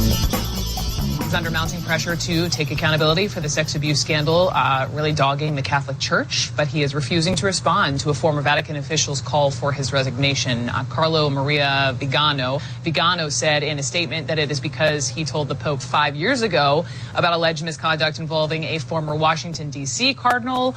Vigano goes on to say that the Pope did nothing about it. When asked about the allegation and call to resign, this is what Pope Francis did say, quote, "I will not say a single word about this. I believe the statement speaks for itself, and you have the sufficient journalistic ability to make your conclusions. It's an act of trust." Interesting. Who's going to last longer, Trump or the Pope? Let me tell you something. There's some serious issues here, and judging by what is coming out, including Josh Shapiro, the guy in Philadelphia and Pittsburgh, when they went and looked at the archdiocese throughout Pennsylvania and they saw these things, he said today, guess what, kids? This thing goes all the way up, and we have evidence this goes all the way up to the Vatican, and they knew. That's interesting. It is. So many have said that politics are certainly at play here, that they are at the base of the claims made in a very lengthy statement. However, there is certainly increased pressure here on the Catholic Church, Brooke. In this statement, Vigano claims that there are dozens of Vatican officials, all the way up to the Pope, who ignored and knew about the sex abuse allegations against Cardinal Theodore Carrick. Is that true? Yeah, of course they knew. Right? The Vatican knew all kinds of stuff. My God. It's funny, when I was talking to somebody the other day, they said the Vatican would never know stuff like this. I said, the Vatican would never know stuff like this? The same one in Italy? The same one over there? The same one? The Vatican right there? And the same? The rat line? They're like, what do you mean? Well, how do you think most of those Nazis got to Argentina and South America? That same Vatican? They didn't know? Of course they knew. It's about CYA-ing themselves. Now, the guy that's made these claims about he told the Pope all these things, they're not good friends, and they've had political, if you will, infighting inside of the Vatican and things like this. But there are now people coming out here and saying, hey, you know what? We're looking deeper into this, and it does go a lot higher, and there may need to be some accountability. Cardinal Theodore McCarrick. If you remember him, he was removed from the ministry last month and forced to resign. In his statement, the Archbishop insists that he told the pontiff personally about the behavior of Cardinal McCarrick. I want to read you a portion of the letter that I've read through this morning. He writes, "The Pope learned about it from me on June 23, 2013, and continued to cover for him." That's an interesting thing. I think it's a fair question to ask, right? It is a fair, well, we like this guy. He's making the Catholic Church more modern. He's doing all of these yeah, but was he part of a massive cover-up of sexual abuse to children for decades and decades? I don't care how much he's bringing you into the modern world and you like him because he's all about climate change and blah, blah, blah. Did he cover up something that is arguably one of the most heinous crimes out there? People within the church are frustrated. They want clarity on this. Then Pope Francis right now is refusing to provide that. He was asked about it on the papal plane. He said he had read the document, but he wouldn't say a word about it.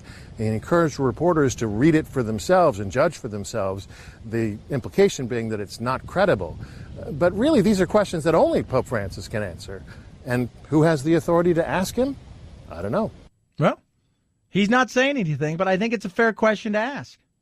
And then you ask yourself, who lasts longer? Is it Trump or the Pope?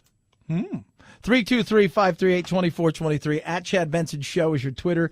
You could tweet at us. Love hearing from you. So there's a new article out that I just find to be very fascinating.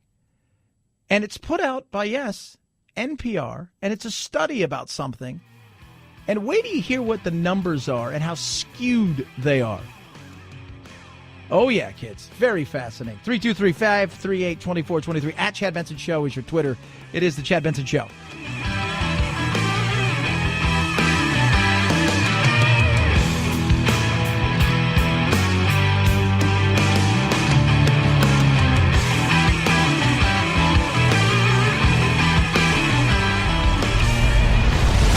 The Chad Benson Show.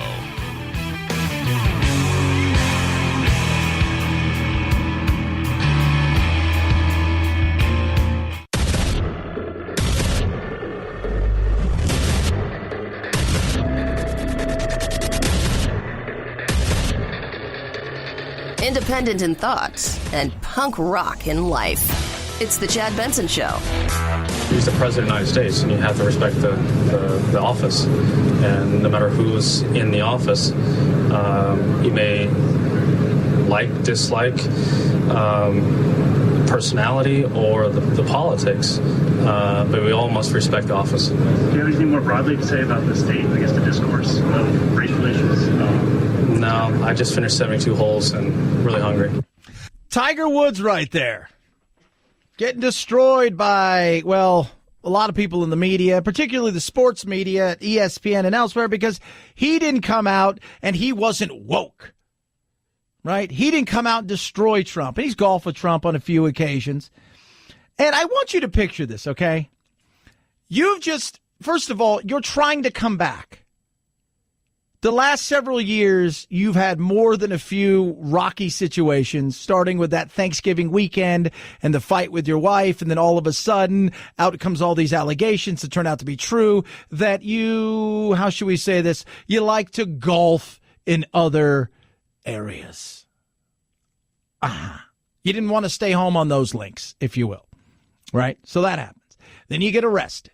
You've had more than a few back issues that included spinal fusion surgery. You're trying to come back. You've just had a frustrating weekend where you basically just made the cut in the first week of the 4 straight tournaments for the FedEx Championship, which is the playoffs for golf, and you didn't play particularly well. You weren't awful. Most of us would take it in a heartbeat, but you weren't thrilled by the way you played. You come off the hole, you're talking to some people, because that's kind of what you have to do, and they hit you with this, and you're at like, you know what, I'm hungry. All right, I got other things I got to do. I got to go, you don't understand.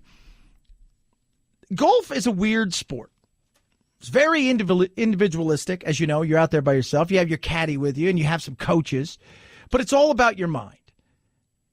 You ever watch Tiger? He never has fun. Never see him smile.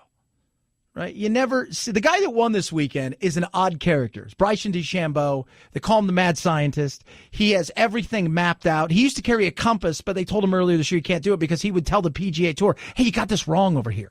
This is where the hole is, according to the compass, but on the thing you gave us, it's not here, and the greens don't break the right way. All of his clubs are the same size. He's a mad scientist. It's all about physics to him. But he smiles, and he gets angry. He has the only emotion you ever see Tiger with is anger. Rarely do you see him smile. And he never looks like he's having fun when he plays. The guy is singularly focused time after time. And you watch these golfers, and they'll come off, and they're like, how'd you play today? You know what? I was really hitting my irons great, but my putting was awful. I'm heading over right now to the putting green, and I'm going to go practice. Somebody's just played. You're going to go practice? You don't hear that in any other sport, right? You don't hear that. The NFL guys come off and go, yeah, you know what? I wasn't throwing very well today. I was missing my receivers. We're going to go run some more routes right now. You don't hear that. It's a weird sport. So you're pissed, you're angry, you come off, they hit you with this, and then everybody comes out because you're not woke as you should be. Now, mind you, you've been mired in controversy for the last several years, and ESPN's going to take you to task. I want to say something about what Tiger Woods said. Okay, go ahead. It really bothers me. I'm angry at what Tiger Woods said because it is a thoughtless statement dressed up as a thoughtful statement. And it either holds in contempt the intelligence of the people who hear it, or else it's just a stupid thing to say. To say that you must have respect for the office. Tiger, be clear. Are you saying that the office therefore confers respect onto its occupant, its present temporary occupant? No. So he's stupid, or the people are stupid. We're not quite. It's hilarious. This is the same group that hammered Trump for calling LeBron low IQ and stupid and all of these things. And now Tiger's stupid. Why? Because he doesn't play the game and the narrative. I don't think, people say, well, he should have a political view. I don't think Tiger anymore has any other view other than, I need to play golf. This is what I do. I need to get back to this high level. Period. Case closed. This is what I need to do. He is singularly obsessed. He's been that way since he was a child. But nowadays, we think everybody should be throwing their opinion out there. Sometimes in life, I may have an opinion, but it's my opinion. And we think that because you're famous, that it's no longer your opinion, it's everybody's opinion, and we all deserve the right to hear it. Sometimes you just like, you know what? I just want to go eat something. I played 72 holes. My back is a mess. I've got to go play next weekend and then the next weekend and potentially the next weekend. And I haven't done that in years. And then I may have to go play again if I'm on the Ryder Cup team. And these are things I've not done in years. No, I want to know now. And I want to know your opinion about this. And if you're not, you're stupid. This is what Stephen A. Smith then went on to say about him. Well, we don't know what Tiger Woods believed. He's Camblinasian. He's not black. When he got arrested, he was black. He was listed as black on the report. So let's understand that. So he's Camblinasian because he's Caucasian, he's black, and he's Asian. It's frustrating. It's the media. The media loves this stuff. They frame things, that do the things that they do. It's, you know what, in a situation like this, why do we always think that we should know what people are thinking? Because we live in a world of we know where everybody's thinking. Because everybody has a voice now. Because of social media, because of all of these things. So they go out there and they throw that out there, and we should, everybody's got a voice, and that's why, and we want to hear everybody's voice. Sometimes in life, some people just don't want to wade into stuff. Some people do. Some people want to use the platform they're on to make a point. Sometimes in life, people just don't want to. Michael Jordan who everybody harkens back to, said, look, Republicans buy shoes too, right? He made a business decision back then. He's been a little bit more vocal, not many. LeBron James and many others nowadays, they're woke, if you will. And they like to talk about stuff like this. And they want to be a voice of change. And there are some people out there who, quite frankly, they just don't care.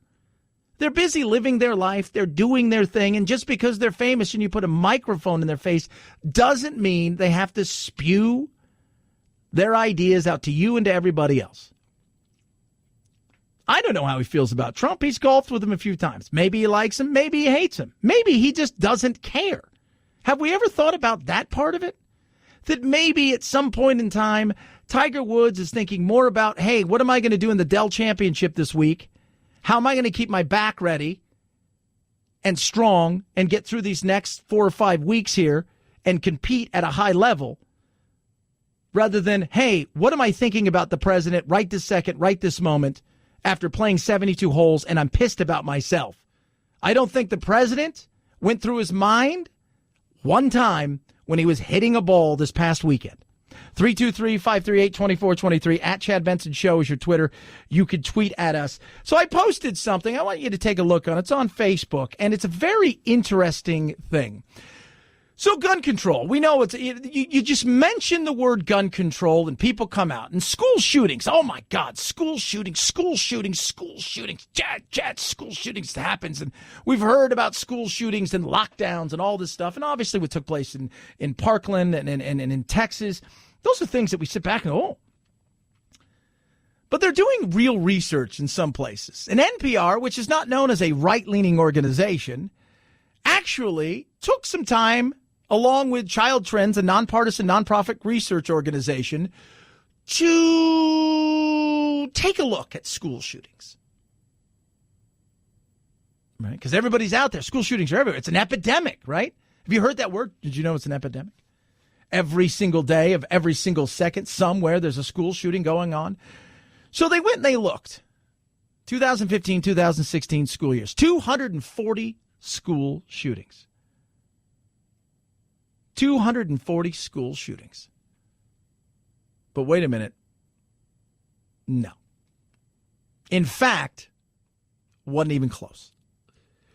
Wasn't even close. What? Yeah. Wasn't even close. Not even close. In fact, in some areas, they found they were off by 60, 70%. A separate investigation done by the ACLU of Southern California was able to confirm fewer than a dozen incidents in the government report. 60% were confirmed errors. They called some of the schools in the districts. And in many of the cases, we didn't report anything and nothing happened here. Where did it come from? Well, it's the want, isn't it? The push. We need more legislation. We need more legislation. We need to push harder. Did you know that 53 new school safety laws were passed in 2018, with districts now spending millions of dollars to harden schools with new security measures? There's a blue ribbon safety commission for schools, active shooter drills, bulletproof backpacks, only to find out of 240, a good majority of them never happened. And some that did weren't actually school shootings per se. And this is why people don't trust numbers. I'm a huge believer in facts over, facts and figures over feelings. I'm a huge believer in that. But one thing I always preface everybody with is who is coming up with the numbers? Right? That's why people, you're a climate denier, you're this, that, and the other. No, who's coming up with the numbers? 97% said settled science. And then you go and look and say, well, that was a questionnaire to 10,000 people, of which 2,000 answered, of which it was really only 1 or 2 questions that you can answer on. And out of that, they broke that down to 34 people. And they had 97%. And most of the scientists are like, it's a bunch of crap. Who's asking the question and whose data is it? More government control, a bigger game that's being played. I want safety in our schools, but I also want the truth about all of this. And this is why people get frustrated, because when they start to dig deeper down in this, and this should be a much bigger story, but it won't be, you find out that a lot of it was games. And a lot of it was BS and fake figures. Ridiculous. Absolutely ridiculous. Check out the article. It's a really good article. I posted it on Facebook and Twitter. 323-538-2423 at Chad Benson Show is your Twitter. I slept like a baby last night. I did. It was amazing. MyPillow, incredible. It was incredible. I slept for like 7 hours. It was the best night's sleep I have had in forever and a day. Thank you, MyPillow. You can have that kind of sleep. What are you waiting for? Here's what they're doing for you. Say a 4-pack. They're offering you 50% off. So what you're going to get is 2 premium pillows, 2 go-anywhere pillows at 50% the regular price. It is a no-brainer. All you have to do is call 800-983-4975 or go to mypillow.com. When you do, use promo code Benson. I love MyPillow. I used to have 100 pillows. Now I have one. I sleep like I've never slept before.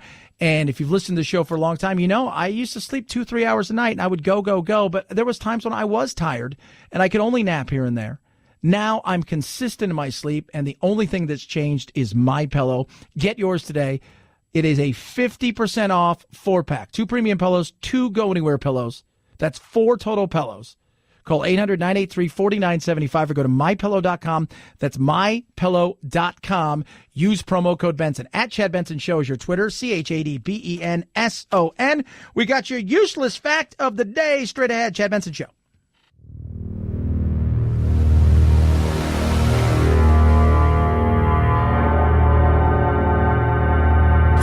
Take a fake news break. Check out the really important news of the day at our website, ChadBensonShow.com. Once there, click on Chad's free podcast and get real. The Chad Benson Show, where truth and the American way live. Print free. Print free! Do you see Pittsburgh isn't going to have a newspaper? A print newspaper? The largest city in America not to have a news. People are like, oh my God, it's what? We have more news at our fingertips than ever before. Why do I need a piece of paper? So mom and dad did it, and grandma and grandpa. Well, yeah, they wouldn't have done it that way if we'd had other things. Right? Like we have it, so this is the way it is now. Right? We do. If we would have had cell phones in the 70s and 80s, we'd take selfies and be self-absorbed and all of those things too. We just didn't have it. So we didn't know we didn't have anything, right? We didn't understand that. This is just what we have. So we have an opportunity to read the news, and it's updated on a second-by-second basis. So we don't need print for that. It's a dying business. Journalism, the press, there's never been more opportunities ever. It's just not the way it used to be. See, that's just it. People are like, it's a business that's dying. It's awful. It's going nowhere. No, you're looking at it all wrong. You're looking at the old way. The old way is dying, right? But there's still other things out there more than ever before. It's like we didn't look back and go, God, churning of butter by hand is dying. It's going to be a dying. It's not. We still have butter. We have more butter than ever before. We just don't do it that way anymore. So amazing. 323-538-2423 at Chad Benson Show is your Twitter. This is great. So there's a booming business out there. Speaking of going back in time, goat rental. That's right. Goat rental. And by the way, producer Phil, I'll have you know, it's not just hippies and, hipsters who think it's neat to have a goat. Things like the New York City Transit Department are renting goats to go and snack upon the areas where there's too many weeds and whatnot. I think it's hilarious. Goat rental is awesome. And I remember one thing last year when producer Anthony and I were out at the Santa Rosa fire, we were talking to a guy whose house Everybody else's house around him burned up, and he had goats, and his wife yelled at his goats all the time that he had goats. His goats ate everything around their house, so when the fire came, there was nothing for it to burn, so it missed their house. And she's like, I like these goats. They can sleep inside now if they want. So goat rental has become the big thing. I've always wanted a goat. I want a pygmy goat, or I want one of those goats that pass out, right? Those fainting goats. Because I think that'd be cool. That would go with my menagerie of critters, right? You got Winston the big lizard, and I got Lloyd the giant lizard, and Gronk and Brady big lizard, and Doodle the little dog, and we just have another thing to add to it. 323-538-2423 at Chad Benson Show is your Twitter. You could tweet at us. All right, your useless fact of the day, kids. We give it to you like it is hot. This will stick in your brain. Volvo had one of the most important patents in history. Yeah, it was the 3-point seatbelt. Their patent. They decided we're going to give it away because we think safety is far more important than making money. Oh, good for you, Volvo. Well done. At Chad Benson Show is your Twitter. ChadBenson. Have yourself a wunderbar rest of your day. Go eat some tacos, kids. That's one thing we can all agree on. Night, night, Jack. This is the Chad Benson Show.